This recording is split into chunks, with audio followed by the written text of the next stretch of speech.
Praise the Lord.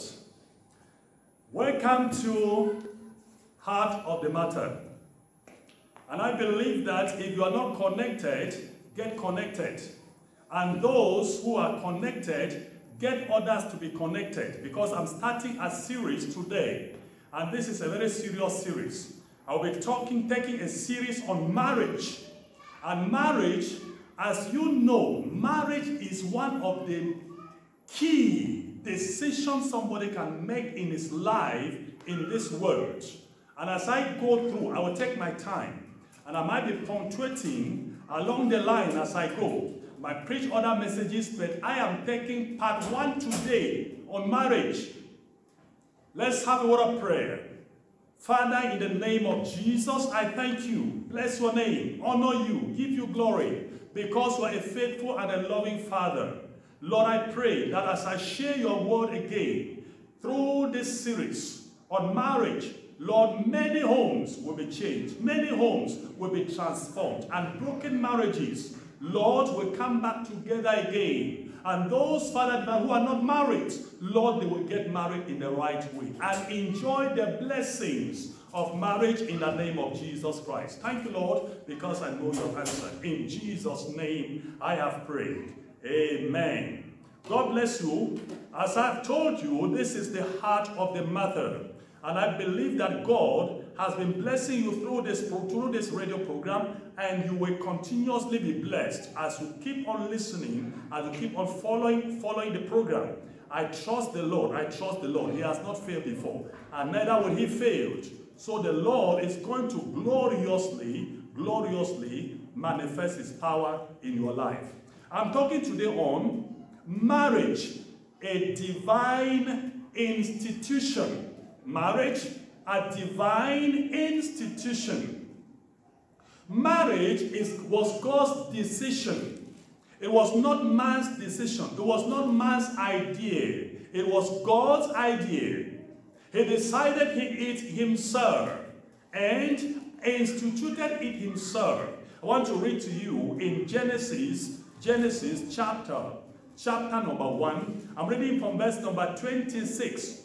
And God said, let us make man in our own image, after our likeness, and let them have dominion over the fish of the sea, and over the fowls of the air, and over the cattle, and over all the earth, and over all the creeping things that creepeth upon the earth. So God created man in his own image. In the image of God created he him, male and female, created he them, and God blessed them. And God said unto them, be fruitful and multiply and replenish the earth, and then you subdue it, and have dominion over the fish of the sea, and over the fowls of the air, and over every creeping living thing, and over every living thing that moveth upon the earth. This is the institution of marriage. And here we see something very important. As I've said, it is one of the oldest institutions that have ever been in the Bible. And we know that everything somebody instituted, anything somebody instituted, he must have some laid down principles on how that thing is supposed to work.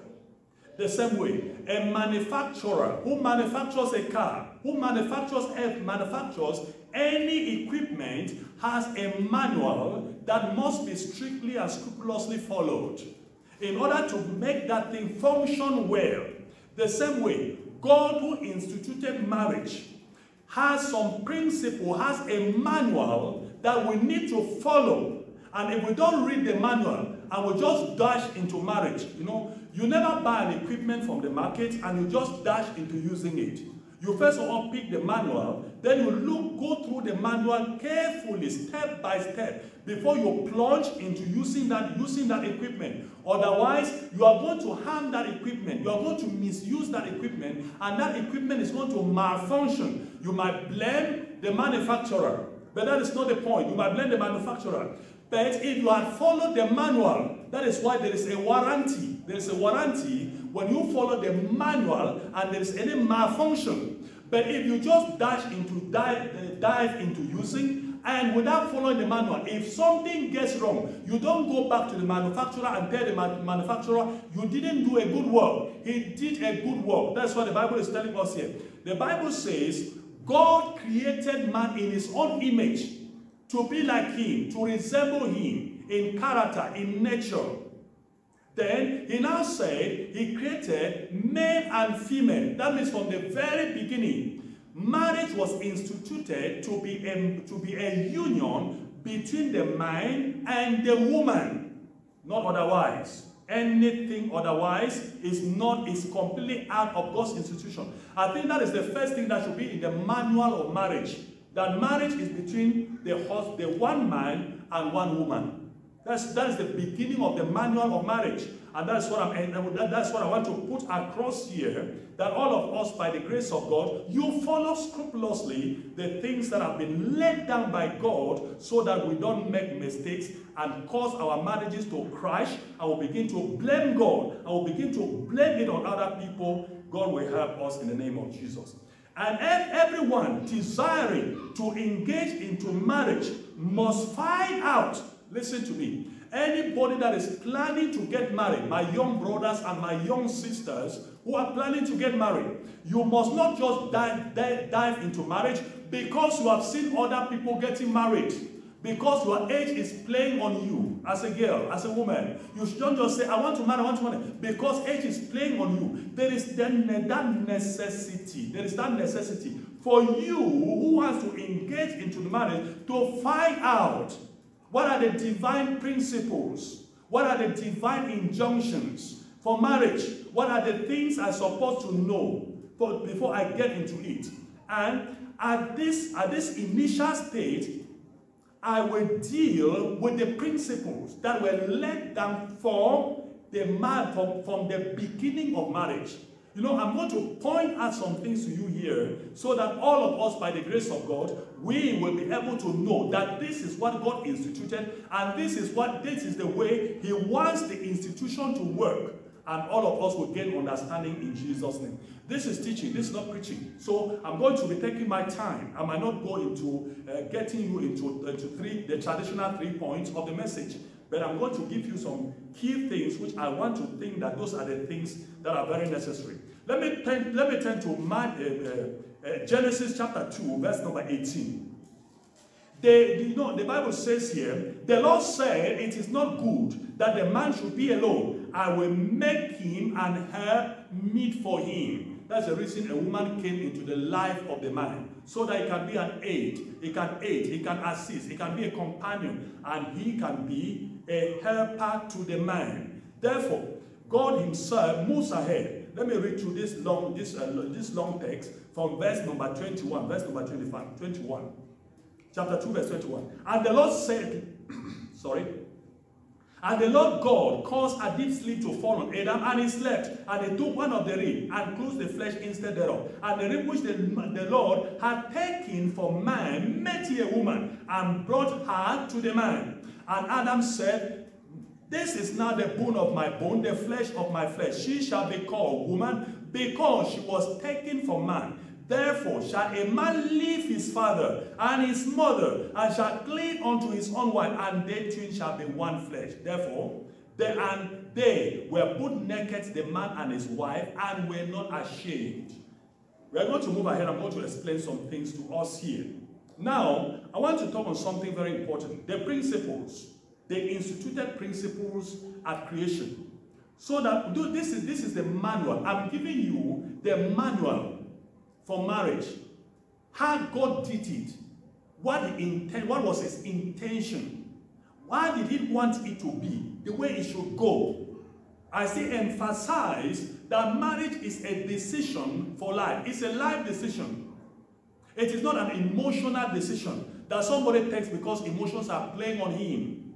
You know, people can satisfy their emotions outside there and finally abandon the thing and go. But the moment you get married, know that as you are getting married, you will satisfy your emotions. But when the emotions are over, something else is going to happen.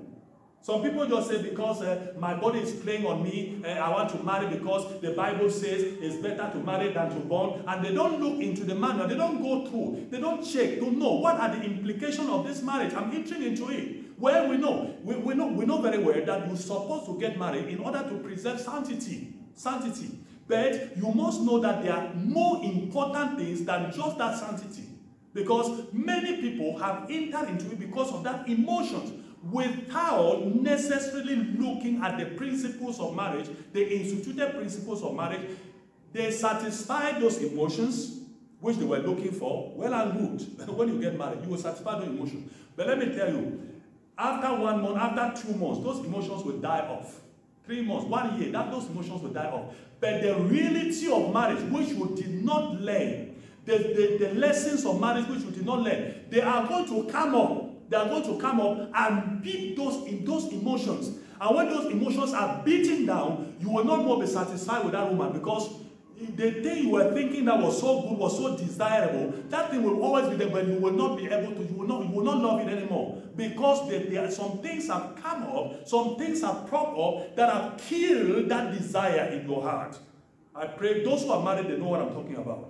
Now, God created everything, and created man at the end, to have a sense of dominion, of rulership over creation.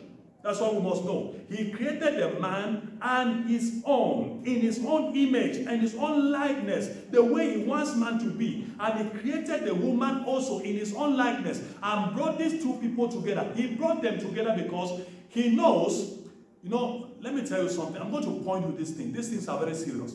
Now, he brought these two personalities together and then joined them together and had a purpose for them, had a will for them, had a desire for them, had an intent for them. And I pray you will not miss your intent in marriage in the name of Jesus Christ.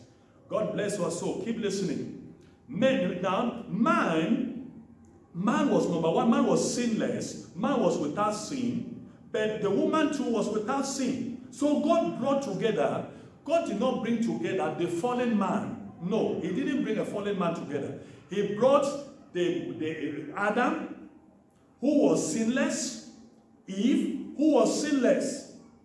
He brought these two personalities, entities together, united them back again together. Now, that already tells us that marriage is not between sinners and believers. It is not so. Adam was not a fallen man. Eve was not a fallen man. That means marriage is between believers, those who are born, those who are saved, and they come into that union. That is what we call Christian marriage. I can coin it that way. I can put it another way, not to call it just Christian marriage, because marriage is marriage. If you marry as an unbeliever with an unbeliever is still marriage. Let me tell you, a believer getting married to an unbeliever, it will still be binding on you, so far as it is legalized. But now I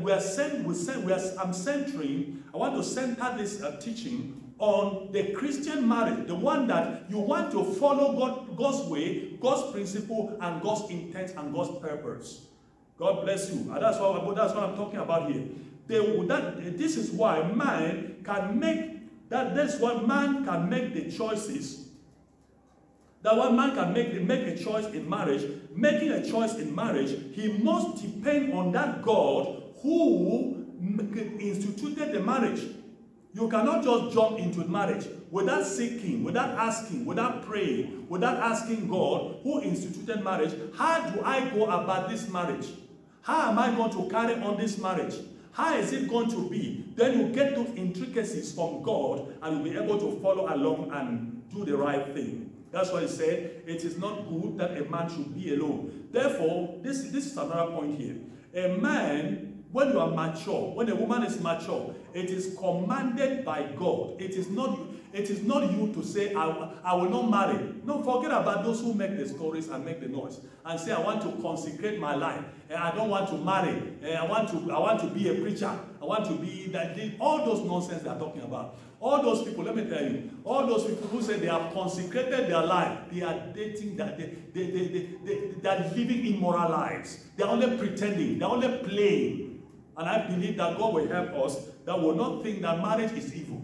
The fact that you see other people suffer in marriage, other people are having problems in marriage, does not mean that marriage is evil. Does not mean that every marriage has a problem. Does not mean that if you marry, you're going to get into trouble. No. I'm encouraging my young brothers and sisters that it is good. It is not good for you to be alone. If God has created marriage, that means he had a good intention for it. Then it is when man fell from grace, as we all see, man fell from grace, that Satan's creep entered into the marriage and launched an attack against the marriage. We all know he won the battle at the Garden of Eden and brought sin into the marriage, and marriage started having chaos.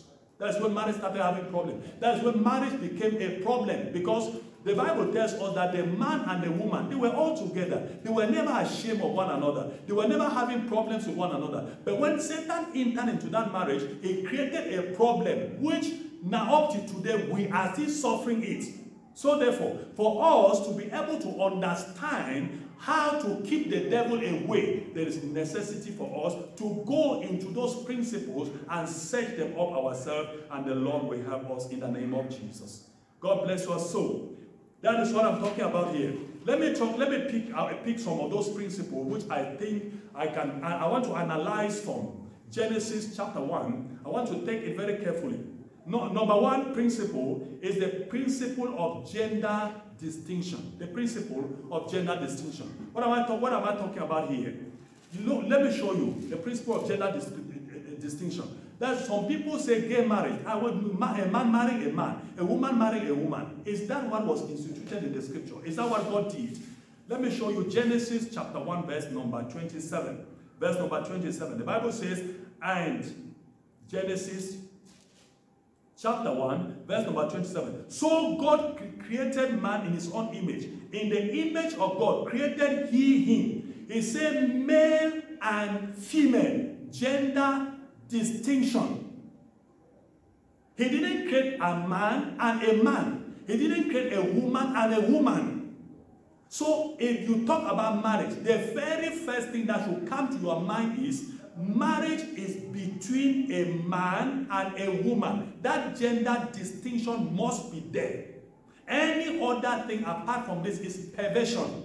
Anything apart from this is because of the depravity of man and wanting to do things his own way, to sabotage, wanting to do things in his own way, to make sure that he tarnishes, he destroys the foundation of marriage. So gay marriage is out of the game.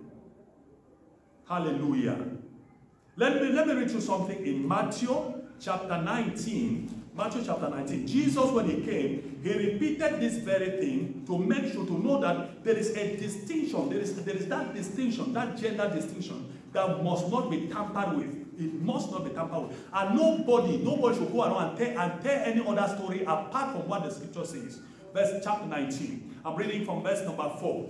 The Bible says, and he answered and said unto them, have ye not read that he which made them at the beginning made them male and female? That's Jesus Christ.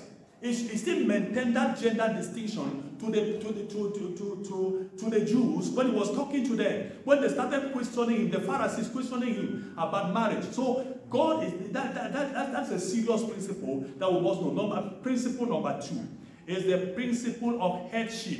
The principle of headship. You know, in the home, you must first of all, before you engage in marriage as a woman, as a man, you must know that there is a head of that marriage. There is a head of that marriage. Let's go back to the Genesis. I told you I'm dealing with Genesis chapter 1. I want to pick out these important points that I want to align to you here. Genesis chapter 2, verse number 21. Verse number 21, the Bible says, and the Lord caused a deep sleep to fall on Adam, and he slept, and he took one rib, and he took his rib, and he took one rib of his, and he took one of his ribs, and closed the flesh instead thereof. You see, the woman was not created from the dust as the man was. That's what the Bible says. A man is the glory of God, but the woman is the glory of man. You understand this? Now, because man was created in God's glory, in God's image. Now, the woman was created out of the man. giving man the headship over the woman. So this is not something that should be questioned. It shouldn't be questioned. A woman is not at the same level with the man. It is not so. The Bible tells us here clearly that the woman came from the man. So therefore, when a woman is coming back to the man, is coming to submit, is coming to bow, is going back to where he came from. Hallelujah. I say hallelujah. That is what the Bible tells us in Ephesians. Let me move to Ephesians to show you something about this point, to show you something in Ephesians. The Bible is coherent, and the Bible agrees. There is uniformity in the scriptures, and none of us should get confused. I'm laying this foundation because all of those who are not yet married and they want to enter into marriage, and those who are married already and they don't understand this principle, they can revisit those principles and change the stakes of their marriage. Let me just look at Ephesians chapter 5, verse number 23. Ephesians chapter 5, verse 23. For the husband is the head of the wife, even as Christ is the head of the church and the Savior of the body. You cannot argue that. That is the scriptures. That's the principle. So a man automatically from creation was head over the woman. Then principle number 3. Principle number 3 is the principle of dependability. The principle of dependability. What do I mean by the principle of dependability? Let me show you in Genesis chapter 2. Genesis chapter 2. Genesis chapter 2. The woman came into the life of the man. Let me show you in Genesis chapter 2. I'm reading verse number 18. That the Lord said, it is not good that a man should be alone. I will make him an help meet for him. I will make him something. I will bring somebody to his life that will help him. And this woman will depend on the man. It will be depending on the man. As he helps the man, he is under this man, he is depending on this man. So it is a principle that a woman depends on the man to a certain extent, biblically. The woman might do other things, but is still dependent on the husband.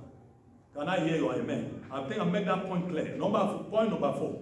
Principle of unquestionable submission. The principle of unquestionable submission. You know, when God created man, instituted marriage, there was that principle. In a way that a woman cannot stand shoulder straight with a man. It cannot be. Because that principle of submission is unquestionable. Let me read you chapter 2 of Genesis. I'm reading verse number 22. Chapter 2, verse 22. Verse 22.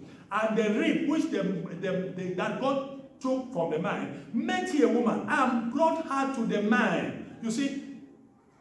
Hallelujah. You know, now we see here the woman is one of the rib. It's just one rib out of the man. God didn't take it from the head, take it from the legs. He took it from the heart, from right closer to the heart. And this one tells us that a woman is coming. When a woman is coming to the life of a man, you are coming to submit back, to give back, to put back, to feed back the bone that was taken out, so that that man can be complete. Then that submission, that spirit of submission to the man from where you came from cannot be questioned. Can I hear your amen? Let me show you something again. I want to prove you something here. In Ephesians chapter 5, let me go to Ephesians chapter 5. I want to join you with the New Testament to confirm these principles I am showing you here. And I believe that as I show you these things, God will help you and help me so that our wives in our homes will become submissive and know that they are not submissive as slaves. They are not slaves, but they are submitting according to the scriptures, according to the word of God. Chapter 5, verse 22. Wives, submit yourself unto your own husband as unto the Lord. Is that not clear enough? It's so clear enough. Colossians chapter 3. Colossians chapter 3. Let us see something in Colossians chapter 3. You know, that is the kind of submission we are talking about here. And if you are not submitting, if you are thinking that you are above your husband, I am like this, I am this, I am this, well, keep on going. Don't, because of our time, let me move ahead. Number five, principle of strong affinity. The principle of strong affinity. Do you know what I mean by strong affinity? You know, the Bible says, you know, in physics, unlike poles, they attract one another. In magnetics, all like poles attract one another. You take positive and negative, they will attract one another. But if you take positive and positive, they are going to repel. They are going to repel. Now, what does this mean? In biblical terms, if you bring a man to get married to a man, they cannot join. They cannot join because that man did not come out from that man. And you cannot take, it is not a bone of that man. Hallelujah. So therefore, when you come to marriage, that affinity, that attraction is only between two unlike poles, two unlike persons, two different sex. That is the man opposite sex, the woman opposite sex. This can come together and feed. That's what I call the principle of affinity. The principle of affinity. You know, in a society, when you have a group, when you see a man and a woman moving together, there's always joy from joy to joy. Women love moving with men. Men love women moving with women. Why is that? Why is that affinity? You know, if God did not make it this way, hallelujah, listen to me. If God didn't make it this way, it will be difficult for you to stay with a woman the whole of your life. Let me tell you, this is the truth. It will be difficult because for you to live with a man, to live in the house from when they started and live the whole of their life together, there's a problem. They will always be having problems. But because of this affinity, this magnetic affinity that attracts a man to a woman, you live with a woman from your youth, you continue with that woman, you get old, you are still attracted to that man, you are still attracted to that woman, you have been having your good time, your intimacy together for many years, and you still feel loving to one another, you still feel attracted to one another. This cannot be between a man and a woman. Neither can it be between a woman and a woman. That's what I'm talking here. God put that affinity there. That is why he took the rib out of the man, so that when that rib comes back to the man will be complete. They will be able to, you know, it creates that love. The man loves the woman naturally because that woman is part of him. The woman loves the man naturally because that man is part of him. That's the affinity principle I'm talking about. You can read that in Genesis chapter 2 from verse 22 to verse number 25. Then I look at number 6, principle number 6. Is the principle of acceptability. The principle of acceptability. Let me show you that principle in Genesis. Principle of acceptability. In Genesis chapter 2. Genesis chapter 2, verse number 23. And Adam said, this is not the bone of my bone, the flesh of my flesh. She shall be called woman because she was taken from man. Hallelujah. I love this. You know, this is the principle of acceptability. You know, why is it that Adam accepted Eve? He accepted it on the basis that this is the bone of my bone and this is the flesh of my flesh. Hallelujah. Now, when you are a child of God, you want to get married, you must know that your bone is somewhere. You must know that a woman comes into your life to make you complete. And when that woman comes, how will you reject a bone that is your own? How will you reject? When the bone comes into your own, you will recognize. You will know that this is my bone. Because it is going to fit where it was removed. But if you not take a man and say, let us give human rights. It is human right. Gay marriage is human right. And that a man should marry a man. All those things are perversion. And I pray God will deliver us and deliver his people in the name of Jesus Christ. My brother, accept your wife because that is the bone of your bone. That is the flesh of your flesh. Woman, accept your husband. That is the bone of your bone and the flesh of your flesh. And now, when you come together, the two of you are complete. Listen to me. When people marry, they become one. That is one person. It was just one person that was divided. Then the person has now come back and the man is complete. There is no way that a man with this understanding will hate his wife. You know, the problems that we have at home is because we don't understand these principles. If you understand that this woman is my bone, this woman is my flesh, she has come back and now I am now complete, how would you be hating your leg? How would you be hating your head? How will you be hurting your hand? How will you be hurting your eyes? How will you hurt your tongue? You know, at times your teeth can bite your tongue. You feel pain. You don't cut the tongue away. You don't remove the teeth. Because it is part of you. You will not be happy that, hey, you know what you say? You don't say, hey, this is my teeth. Why have you beaten my tongue? You don't say like that. You say, oh, I beat my tongue today. I beat my tongue today. You say you did it. You did it. Because it is not your teeth that did it. So when you have this understanding, you will understand that when you have your wife and your wife does something that is not right, then you yourself does something that is not right. It is your body doing it to your body, so you don't hate anything. I pray that I think that understanding will help us in the name of Jesus Christ. Now let me go ahead and to number seven. Number seven, the principle of companionship. The principle of companionship. I think I read it to you, but let me go back to the verse and I read it again so that all of us might be on the same level of understanding. If I don't lay this basic understanding about marriage, some of us will just jump into marriage and begin to have problems and begin to quarrel with the pastor, quarrel with members of the church. Let me tell you something here before I move ahead. Pastors don't dictate who you are going to marry. Committee of the church doesn't dictate who you are going to marry. Let me tell you, let the committee members listen and listen well. You don't intrude into somebody's marriage. You can only encourage, you can only cancel, and you don't stand on the way to hinder the person. Neither do you put principles. You don't put your man-made laws to hinder somebody from doing the will of God. God will help you in the name of Jesus. Let me look at this principle. Number 18, chapter 20, chapter 2 of Genesis, verse number 18. And the Lord God said, it is not good for a man to be alone. I will make him and her meet for him. I will make him and her meet for him. You know, Adam was alone, but he never complained to be lonely. You can be alone and you are not lonely. Maybe I explain this one. You know, there are people who are married, but there are people who are not married, but they are alone, but they are not lonely. But the moment you reach the age of marriage, there's something that is going to happen to you. You will be alone, but you will feel lonely.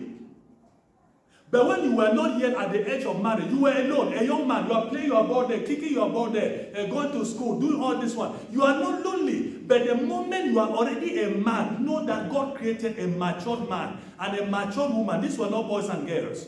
Hallelujah. Now, when you reach that stage of marriage, that age of marriage, you begin to feel a kind of loneliness. A kind of loneliness. You need somebody to help you. You need somebody to assist you. You need somebody to talk to. You need somebody to share your cares with. That is when marriage comes in now. Then it comes to be a companion to you. The wife comes to be a companion and not a problem, and not headache, and not gastric. So nobody should tell me that marriage, I don't want to marry because I don't want problem. You already have enough problem already at the age of marriage. Those who are not married and they are at the age of marriage can bear witness with me and can confirm with the scripture that these principles are working.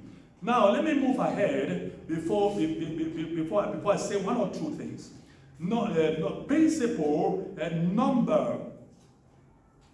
Principle number 8. Principle number 8. The principle of divine headship over all. The principle of divine headship over all.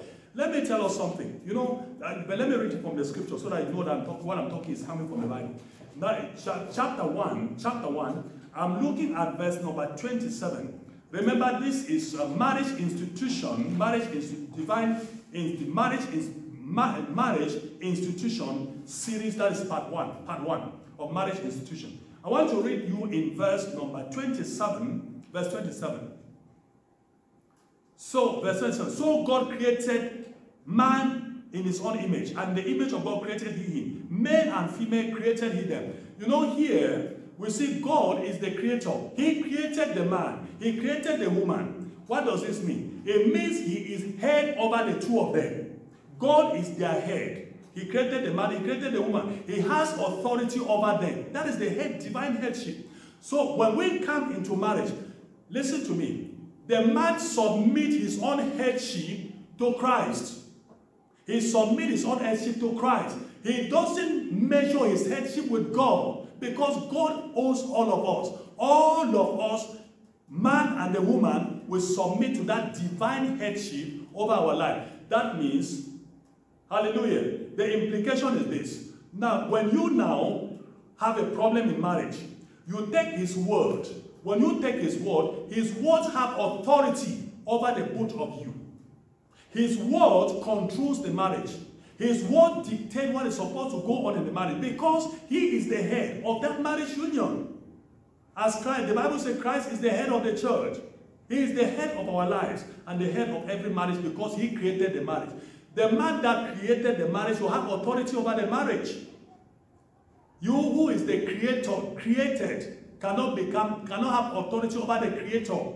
That's what I'm talking here. That's the principle of divine headship that I pick at here. Then number nine, the principle of monogamy and non-divorce. Monogamy and non-divorce. Let me go to the scripture and read it for you so that you don't think that pastor is just saying it's on.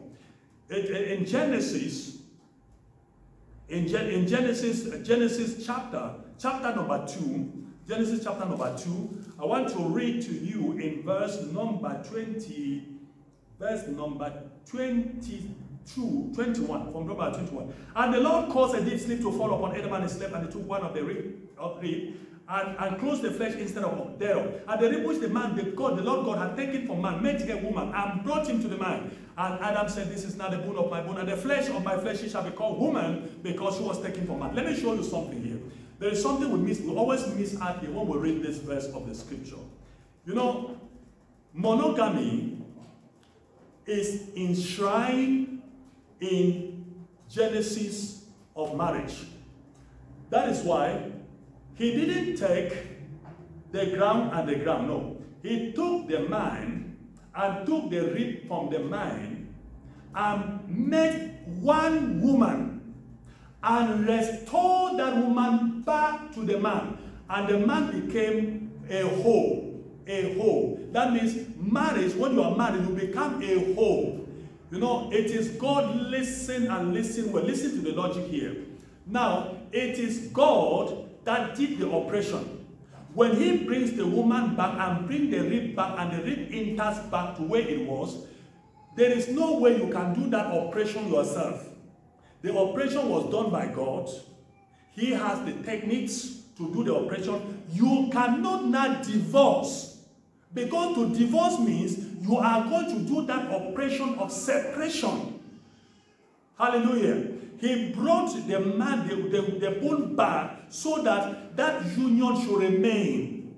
You cannot do that operation yourself. So, issue of divorce is out of the game. So those who want to engage into the marriage must understand these principles. Because when you marry emotionally and then the problems come, you just think that because problems have come, I have problems. It's better for me to stay. It's better the woman should go. Better the man should go. It's because you didn't learn these principles. You didn't understand this principle. And all of us who are already married, I want you to reflect on this principle and see whether you really follow this principle. And if you follow this principle, then what is happening in your marriage? You can revisit this principle and know where did we go wrong? What have we done that is against the principles that were laid down by God? I told you that any manufacturer has a manual. And I'm giving you the manual for marriage. That when you follow this manual, you are going to have a blissful marriage on earth here. And we'll avoid all the regrets that our brethren and some of our brethren are regretting today because of the mistakes that they made. They thought they could just take decision by themselves. They thought they could not listen. They would not listen to anybody. They will not follow any Bible principle. If you do it that way, you are the only one to be blamed, because when you miss out of these principles, you are still going to suffer them. Now, let me read you something. I don't want to go with you again to the Old, to the New Testament. You can read 1 Corinthians chapter 7 and see what the Bible tells us from verse 10 to verse number 11. Your separation is not part of the business. You read Romans chapter 7 from verse 1 to verse number 3. We are bound by law. We are bound by the law of marriage, the court of marriage, the principle of marriage. We cannot do divorce. And no church can do divorce. You know, when there are problems, there can be temporal separation. The Bible accepts temporal separation and reunion when there are some issues. But to talk about divorce, it is completely out of the gate. And a believer cannot take his pay, listen to me no matter the problem, and sign for a divorce. God bless you. That is wonderful. Now let me talk about the last principle, which I think here. The last principle is principle number 10. Principle number 10. The principle of unquestionable love for the love of the husband to the wife. The principle of unquestionable love. You know, let me read you something. A man cannot hate his own body. I want to read you something here. Because the Bible says Eve was made out of Adam. And Eve was part of Adam. And now Eve was Adam himself. Let me put it that way to be clear. Eve was Adam himself. So Adam cannot hate Eve, and Eve cannot hate Adam. It is very difficult. The love we have for our bodies, you know, when you want to shower, you don't go to the bathroom and you begin to distinguish and say, okay, now, I don't like this, my head. Then let me wash my body and leave my head. No.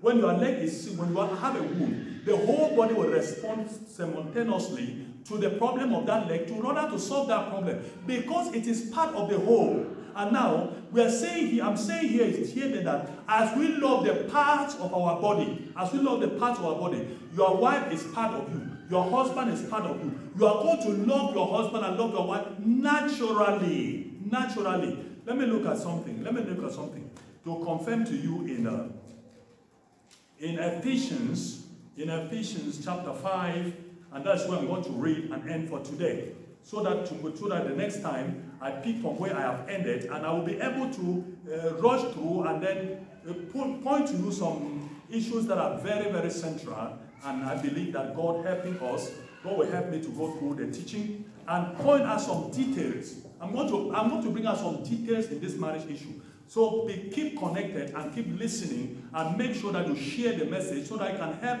some of our brethren who are still to marry, and some of us who are already married and we have been old in this business, and we know the intricacies of this marriage. Chapter 5 of Ephesians, I'm reading in verse number 28. Chapter 5 verse 28, the Bible says, "So ought men to love their wife, even as their own bodies.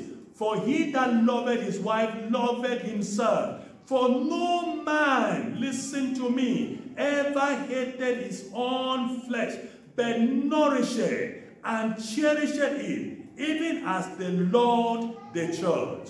Can I hear your amen? Beloved brethren and radio friends, I believe that you have learned something with this very first part, or this very first part of the series on marriage. Marriage, a divine institution. I've given you the principles and the guidelines and the manual that marriage needs to follow. And these are foundational. And anybody who misses this foundation will miss it out throughout the whole of his marriage. I pray the Lord will help you. And if you are not a child of God, you are not born again, you are not part of this business, I will invite you right now so that you submit your life to Christ, submit your life to Jesus, submit your life to the maker of marriage. If you are not yet married and you have been wondering, I want to get married, I want you to submit to the maker of marriage, to the institutor of marriage, so that he can find the right person for you, the right man for you, the right wife for you. And when you do this, and Jesus comes in your life, the Spirit of Christ in you will be able to lead you. Close your eyes and pray. If you are a sinner, ask God to forgive your sins, and then you ask God to come in, Jesus to come into your life, become a child, become your Lord, become your Savior, and from this very point hence, you become a child of God, and you begin to live in unison with God, and live in unison with the Word of God. And by so doing, God is going to, who has said it is not good for you to be alone, He will make and help meet for you. In Jesus' name I pray.